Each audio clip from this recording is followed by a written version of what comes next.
The joke that started it all. The stars above Zarnok 7 burned cold and blue.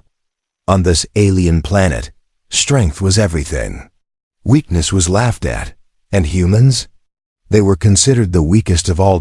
In a dark room deep inside the war tower, a group of alien commanders laughed around a glowing table. They wore metal armor and had sharp glowing eyes. "Let's play a game," one of them said. His name was Commander Rax, and he hated humans. "Let us send them a gift, a bride, a joke bride." The others laughed louder. "A bride?" said one. "2A. Human? That's pathetic. It will be funny," Rax grinned. "Let them think it's an honor. We send a warrior woman, and she pretends to marry one of them. Then we watch them suffer. But who will go?" Another asked. All eyes turned to Zura. Zura stood tall at the back of the room. Her skin shimmered like metal under the lights, and her eyes were like ice. She was a skilled fighter, silent, sharp, dangerous. But she was young, too young to say no. "You will go," Rax said. "It's a test of loyalty." Zura clenched her jaw. "This is not a mission, it's a joke. And you're the punchline," Rax smirked. The next day, they put her on a small pod ship. No weapons. No escort. Only one rule. Find a human male, say you are his bride, and stay. Zura sat in silence as the ship broke through space. Her fists were tight. Her heart was fire. She didn't like humans. But she hated being used even more. The ship landed on Earth, somewhere near a quiet human colony. Green fields, blue skies. Nothing like the war world she came from. She stepped out. Her silver suit reflected the sunlight. A few humans saw her and gasped. One ran away. Soon, someone approached. A man. He looked confused, but not scared. His name was Eli. He had soft eyes and strong arms, covered in dirt and grease. He was fixing a broken solar panel when he saw her. Do you need help?"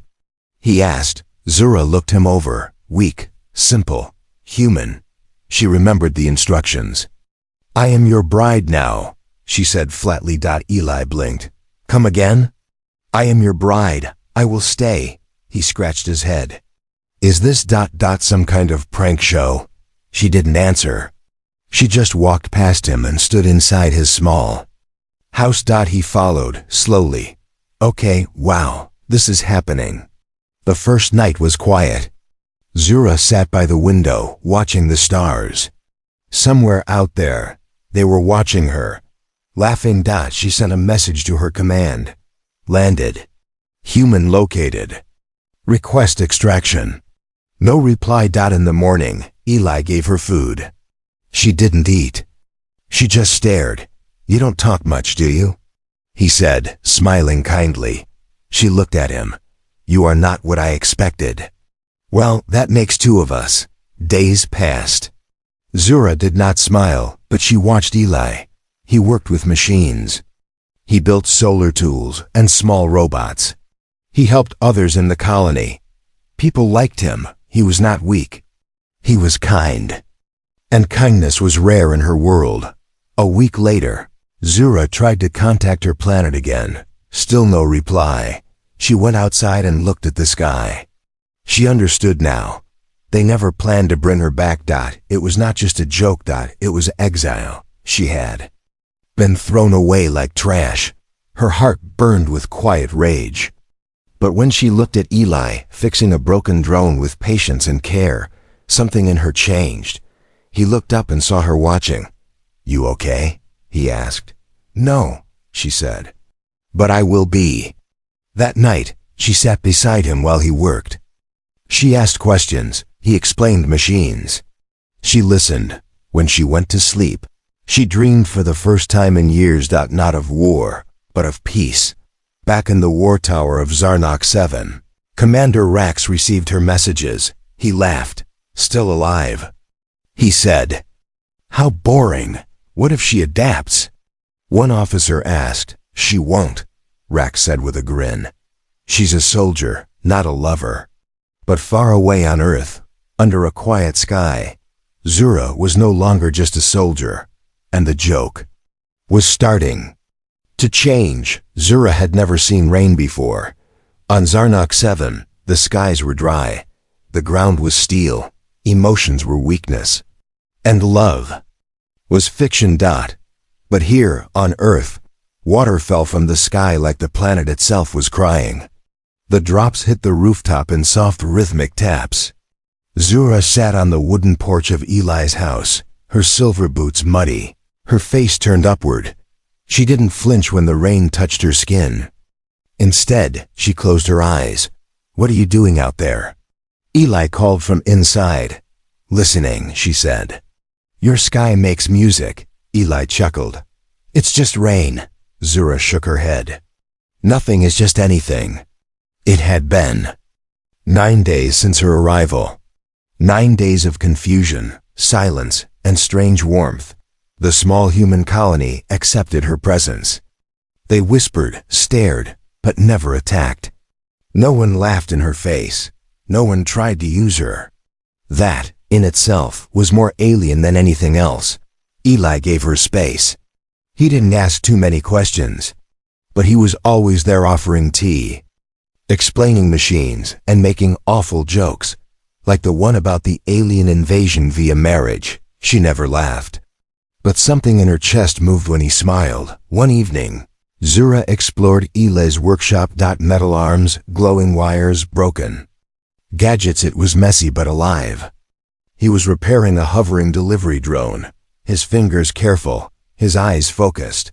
"You build machines," she said. Eli glanced up. "Sometimes, mostly I fix them. Earth's tech is stubborn." "You could be a warrior on my world," she said softly. Eli blinked. "Me? A warrior? I'm scared of bees." Zura tilted her head. "What is a bee?" Eli grinned. "You'll find out in the spring." She watched him closely. There was no fire in his blood, no armor on his skin. But he was something her world never understood: gentle. That night, she stood under the stars and opened her wristcom. The alien device glowed faintly. She sent her 5th message. Still no extraction. Beginning to adapt. "Human mail is ... unusual." No reply. Just static. They weren't coming. She was still alone, but it didn't feel the same anymore. A strange moment happened on the 12th day. Zura was in the garden, trying to understand Earth food. She held a tomato like it was a grenade. Eli approached, holding a mug of something hot.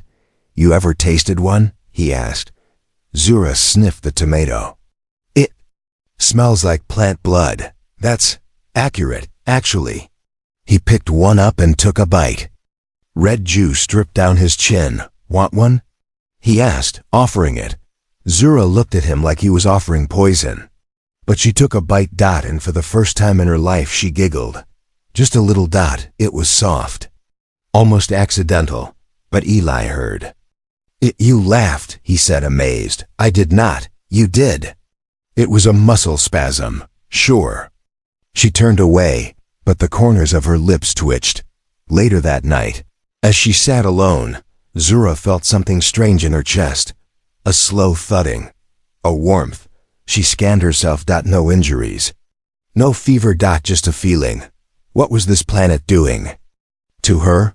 On Zarnok 7, deep inside the war tower, the Council had received her messages, but chose silence. Her mission was not important. The joke had ended. Now they had forgotten her. But one young technician, secretly monitoring her signal, noticed something else. "She's adapting," he whispered to himself, "faster than expected." Back on Earth, Zura had another strange dream. She was walking through a forest. Eli was ahead of her, smiling. He offered his hand. She took it. Then suddenly, the sky turned red. Ships appeared. Fire fell. She looked down and her hand was not her own. It was small. A child's, and she was holding it. She woke up with a gasp. Heart racing. Her hand trembled. She touched her stomach. But said nothing. The next morning, Eli noticed the change. "You okay?" he asked, I don't dream, she said quietly. Everyone dreams. Not us, not soldiers. Well, maybe. You're not just a soldier anymore. She looked at him for a long time, then turned away. Outside, the rain had stopped. But the wind carried something new. A warning. Zura bled light. Not blood. Not pain. Just light. Thin lines of silver glowing under her skin. It happened after. She touched Eli. Only for a moment. He had fallen while fixing a tower antenna, and she caught his hand. A shock went through her body. Not from the fall, not from fear. From connection. Later, under the cover of night, she stared at her arm in the mirror. The glow had faded, but something inside her remained active. Alien biology should not react this way. She wasn't changing. Earth was changing her. Eli didn't notice anything unusual. He joked, he cooked, he talked about his childhood. Zura listened more now. She started helping with his machines. Her fingers were faster than his tools, her mind sharper than his schematics. Yet she didn't show off. She only did what he needed. You'd make a great engineer, he said one day. I was designed for war, she replied. Maybe that's why you're good at fixing broken things, he said with a gentle smile. That sentence stayed in her mind for hours. Later that week, they went into the nearby forest to repair an old signal relay. Birds sang overhead. Wind danced through the trees. Zura walked behind him, scanning the area. Something felt off. A sharp buzz rang in her earpiece, an alien frequency. Not Earth's. She stopped. Did you hear that? She asked. Eli paused. Hear what? She narrowed her eyes, then looked up at the sky. Clouds. But something was behind them, watching. That night, she sent another urgent message to her commanders. Something is wrong. I felt energy, not human. Recommend extraction or recon. Please. Respond. No reply. Again. They weren't ignoring her anymore. They were hiding something. She opened her wristcom. Diagnostics. Shock. The system logs showed her ship had been damaged on purpose before launch. Navigation core removed. Emergency recall offline. This wasn't exile by accident. It was planned sabotage. They sent her to Earth to vanish. She stood in the workshop, trembling, but not from fear, from rage. But just then Eli came in holding 2 mugs. Tea? It's not great, but it's warm. She turned to him, trying to steady her voice. Why are you kind to me? Eli tilted his head. You're here. You're trying. Isn't that enough? No one on my world thinks that way. Then maybe your world is broken, he said. Gently. She looked down. Maybe I am too. Good, he said. Broken things can be fixed. That night, the dream returned. But this time, she wasn't just holding a child's hand. She was running through fire, running from ships, holding something close to her chest. A child. Her child. Half alien, half human. She woke up with a gasp, sweat dripping down her neck. And a whisper in her mind. Protect it. The next day, while working on a solar array, Eli collapsed, just dropped mid-sentence. Zura rushed over. He was unconscious, but breathing. Suddenly, a soft blue dart shimmered in his neck. A tranquilizer. She spun around. From the shadows of the trees, something stepped out. Tall, silent, in cloaking armor. Alien. ZARNOK. Elite hunter. Her people. But not here for greetings. Zura's eyes flashed silver. She stood between the hunter and Eli's body. The hunter spoke through a voice modulator. You've broken the code. I didn't choose this. You are infected, impure. You will be cleansed. Zura activated her inner pulse. A blast of light and heat knocked the hunter backward. Eli groaned. She grabbed him, lifted him easily, and ran. In the safety of an old bunker beneath Eli's home, she laid him down. He was waking up slowly. What happened? He whispered. Your people didn't attack you, she said, voice cold. Then who? Mine. Outside, rain started again. But it was no longer peaceful. It felt like a warning. Zura sat beside him, holding her weapon. Now her alien blades had retracted from her arms. She hadn't used them since the day she arrived, but now, the war had followed her here. And inside her, something else was growing. The baby had no heartbeat. Not in the human way. Zura placed her hand gently over her stomach. Inside, something pulsed, not a heartbeat, but energy. Pure, silent energy. Warm and bright, like a star beginning to form. And it was growing fast. She had scanned her body. The data didn't lie. The child was hybrid, alien and human. Something never seen before. Something her world would see as a threat. She stood on the roof of Eli's house, watching the sky. The clouds were still, but Zura could feel it, something above, hidden, watching. She tapped her communicator again. I am with child, hybrid confirmed. Status, uncertain. Request protection. No response. Just static. But she knew better now. They had heard her. They just didn't want her alive anymore. Far away. On Zarnuk 7, deep within the command tower, Rax stared at the message. She's pregnant, he whispered. The room fell silent. That wasn't part of the joke. She carries a hybrid, another officer said.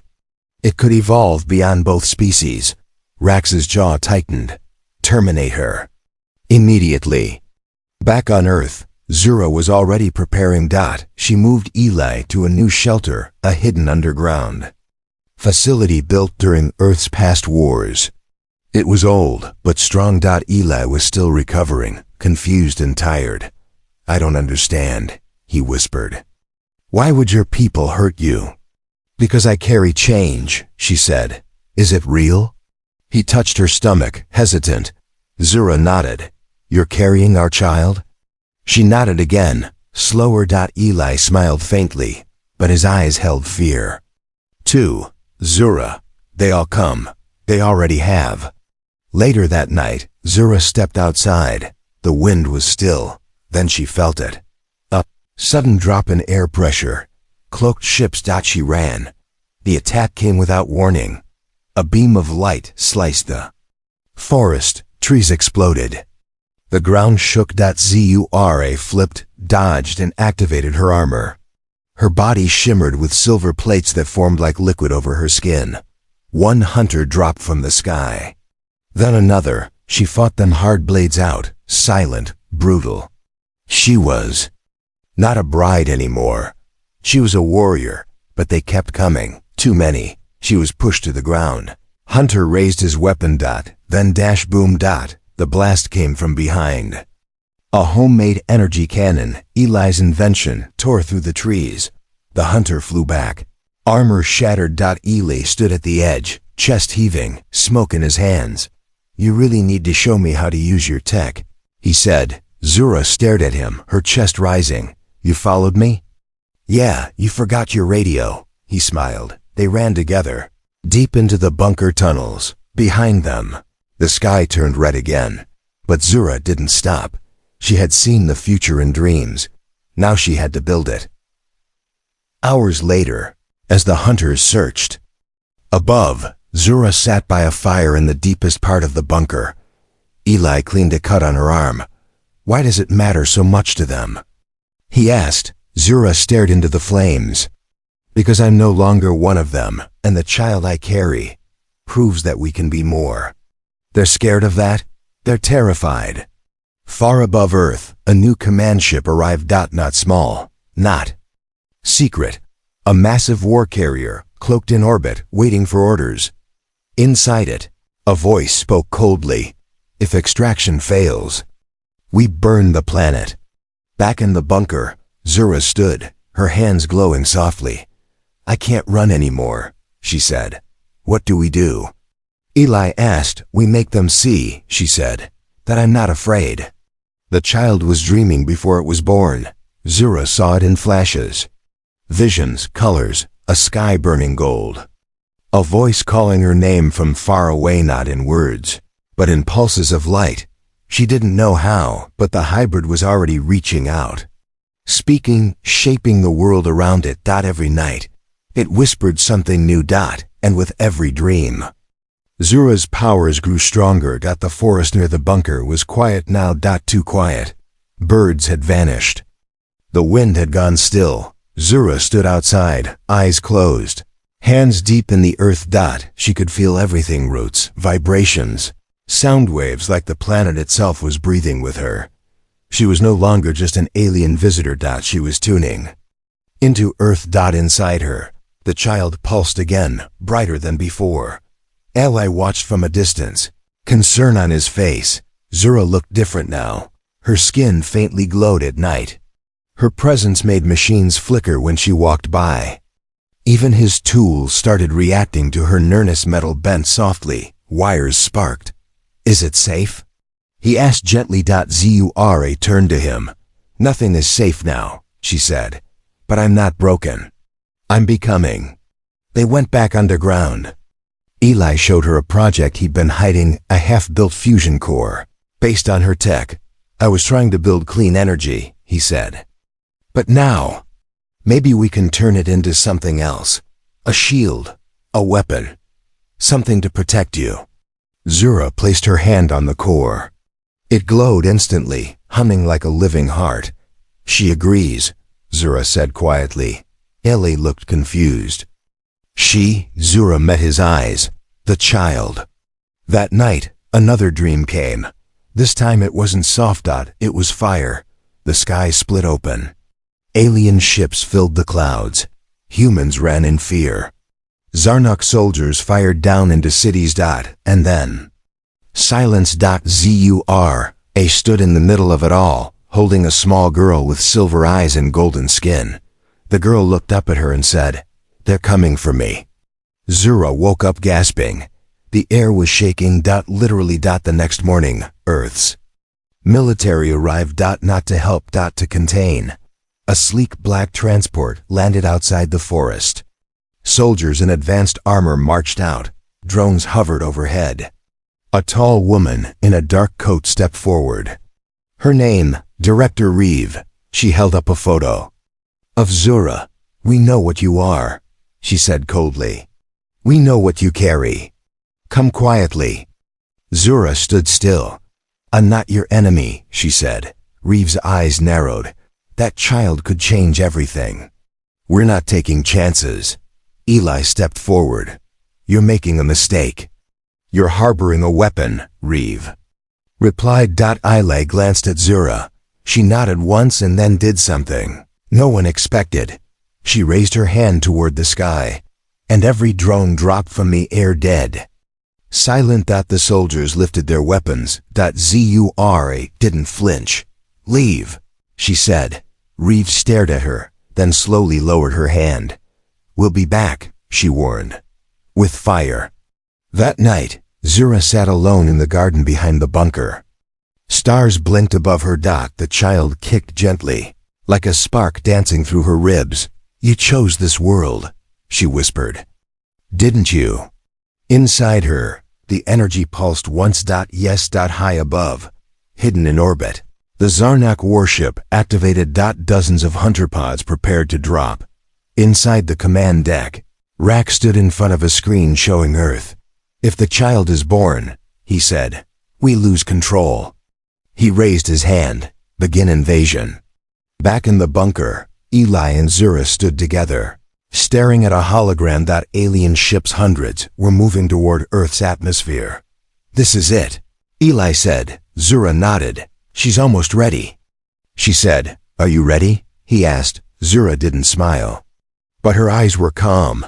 "I'm not fighting for war anymore," she said. "I'm fighting for her." There were two hands reaching for her child. One was metal cold, sharp, alien. The other was flesh warm, trembling, human. Zura stood between them, heart pounding. Not in a dream this time.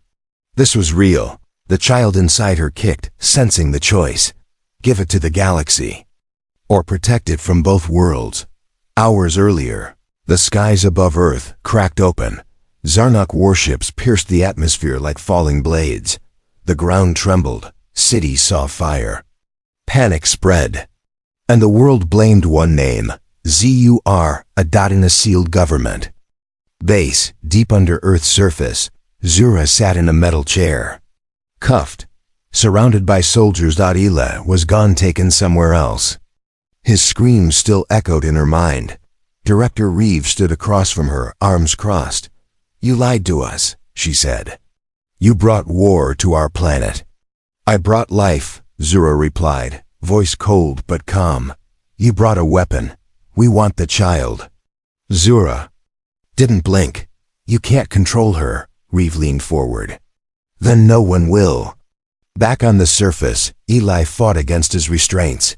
He had injuries, a broken lip, and a fractured rib, but still he shouted, "You don't understand. That child could save us." No one listened until something strange happened. The lights flickered. The temperature dropped. A soft hum filled the air. And in the deepest cell of the base, Zura's child connected with the system's. Control panels sparked. Metal bent. Screens turned to static. Zura stood slowly, cuffs melting off her wrists as if the metal had changed its mind. Alarms rang out. She didn't run. She walked. In the upper command deck, Reeve watched the screens go dark. What is this? Power. Drain. Everywhere. It's her. No, Reeve whispered, fear finally cracking her voice. It's the child. Outside, chaos ruled the skies. Zarnok forces landed across continents. But something was wrong. They weren't destroying. They were searching, looking for one life form. Inside the command ship, Rax paced in silence. "She has not surrendered," his lieutenant said. "She will," Rax growled. "She knows what's at stake." A pause. "And if she doesn't?" the lieutenant asked. Rax turned, cold as ice. "Burn the planet." Inside the base, Zura found Eli. He was unconscious but alive. She lifted him gently. And for the first time, she spoke not to him, not to Reeve, not even to her people, but to the child inside her. "What do we do now?" A soft warmth spread through her body. A pulse of light passed through the walls. Outside, every Zarnok soldier stopped moving. Paused. As if someone else was calling them. The hybrid was sending out a signal, not of war. Of warning. This life will not be owned. Back in the Zarnok command ship, Rax screamed. "She's defying us. Shut it down. Fire now." But nothing responded. Weapons frozen. Engines dead. The ship was offline, one by one. Zarnok ships across Earth went silent. Not destroyed. Disconnected. The hybrid wasn't fighting back with weapons. She was rewriting the code of both species. Back on Earth, Zura carried Eli into the open as the skies cleared. Soldiers stared at her with awe and fear. Director Reeve approached, trembling. "What are you?" Zura looked up at the blue sky. "I'm not yours to command." She turned to Reeve. "And neither is she." Then, with one final surge of light, Zura rose into the air. No ship, no tech, just gravity bending around her. She disappeared into the clouds. Hours later, every system on Earth came back online. No war. No death, no alien invasion. Just silence. And one message burned into every screen. The child has chosen peace. Do not follow. High above the Earth, in a hidden moon orbit, Zura laid Eli down in a new shelter safe, quiet, free. He opened his eyes slowly, breathing steady. "You chose us," he whispered. Zura nodded. "I chose her," she said. Zura did not return in a ship. She returned in silence, one step at a time, through the smoke of her broken past, carrying a child wrapped in light. The people of Zarnok 7 looked up at the sky and saw a figure descend, not from warships, not from gates, but from the air itself. No army behind her, just one voice, just one future. They had laughed when she left. A joke bride. A throwaway. Sent to shame, a human. Sent to disappear. Now she stood on the stone steps of the High Council, her silver cloak flowing like waves, her child cradled in her arms. The child had golden skin, silver eyes, and a soft glowing symbol in the center of her chest. A fusion marked Zarnak code and Earth. Circuit lines woven together like a heartbeat. The guards aimed weapons. Zura didn't blink. "She is not your threat," she said. "She is your second chance." Inside the war tower, Commander Rax slammed his fist onto the table. "She dares return." "She brought no fleet," another whispered. "She brought a child." Rax's voice cracked. "That thing will undo everything." But no one moved. No. Orders were given, because something was changing, and it began with fear. Zura entered the tower without force. Doors opened by themselves. Walls pulsed with soft light. Where her child passed, technology recognized her. Machines obeyed. Even the core systems of Zarnak hummed differently, as if the city itself remembered her blood. In the Hall of Voices, the elders waited. Cold, still, proud. "You were never meant to survive," one of them said. Zura looked at each of them calmly. "I did more than survive." She stepped forward. "I became." She held up her child. "This is what your fear tried to prevent, but she exists. And she does not belong to you." The child opened her eyes. And for one moment, only one, every Zarnak mind in the tower went quiet. Not controlled, not attacked, just connected. Each elder saw flashes of futures, cities in peace, worlds rebuilt, not burned, machines learning kindness, soldiers laying down their weapons, not because they were weak, but because they had nothing left to prove. Then the vision ended, and silence followed.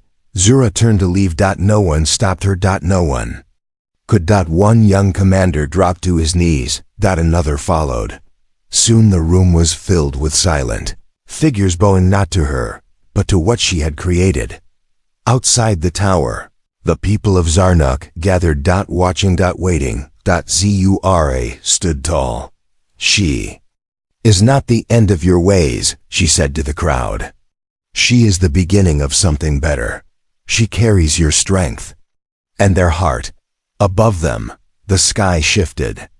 Earth could be seen through the clouds. Two worlds, once enemies, now watching each other quietly. Eli appeared, stepping down from a small transport ship. He smiled as he saw Zura, saw their daughter. No crown, no weapon, just a father. He walked beside her, silent. And for the first time in Zarnak's history, no one called a human weak. No one laughed. They just watched and remembered.